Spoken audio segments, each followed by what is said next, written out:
Some of the most powerful books ever written were written by people who never sat in a classroom a single day in their life. No degree.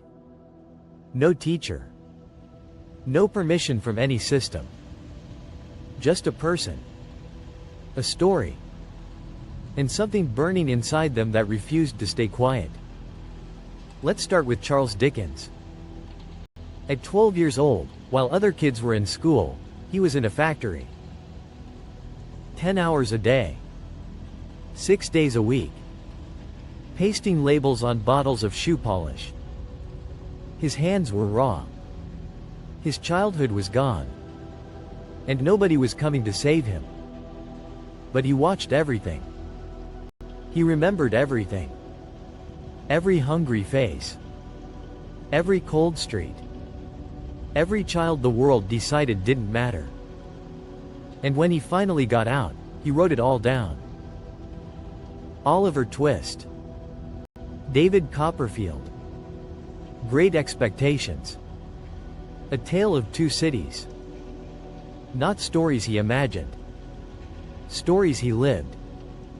He didn't write about poverty from the outside looking in.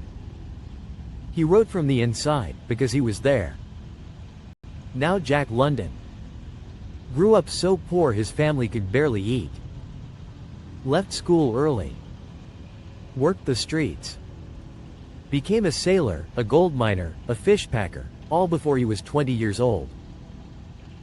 But every night, no matter how exhausted he was, he went to the public library. He taught himself. Book by book. Night by night. Alone. He wrote The Call of the Wild. White Fang. Became one of the first American writers to become a millionaire from writing alone. From the streets to $1 million, through nothing but books he taught himself to read. Then there's Maxim Gorky. Russia. Late 1800s. Orphaned as a child. No school. No family. No safety net. He worked as a dishwasher. A baker. A dock worker. A street cleaner. He learned to read from scraps of paper he found on the ground. Literal scraps. From the street.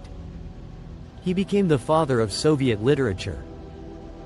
Nobel Prize nominated, 4 times. 4 times the world said, this man who learned from street scraps belongs among the greatest writers alive. And then Agatha Christie. Never went to school. Not one single day. Her mother kept her home. She believed schools killed creativity in children. So Agatha read. And imagined. And wrote. She became the best-selling fiction writer in all of human history. Not the best-selling female writer. The best-selling fiction writer. Period. 66 novels. 2 billion copies sold. Translated into 103 languages. The woman with 0 days of school outsold every single person who ever sat in a classroom. Here's what nobody tells you about education. The classroom is one way to learn. But hunger teaches. Struggle teaches. Survival teaches. These people didn't have the luxury of a system guiding them. So life became their teacher. Pain became their syllabus. And the page became the only place they could finally speak. No certificate gave them permission to write. They just wrote. And the world never forgot them. Follow for more stories like this. You won't find these in your textbook.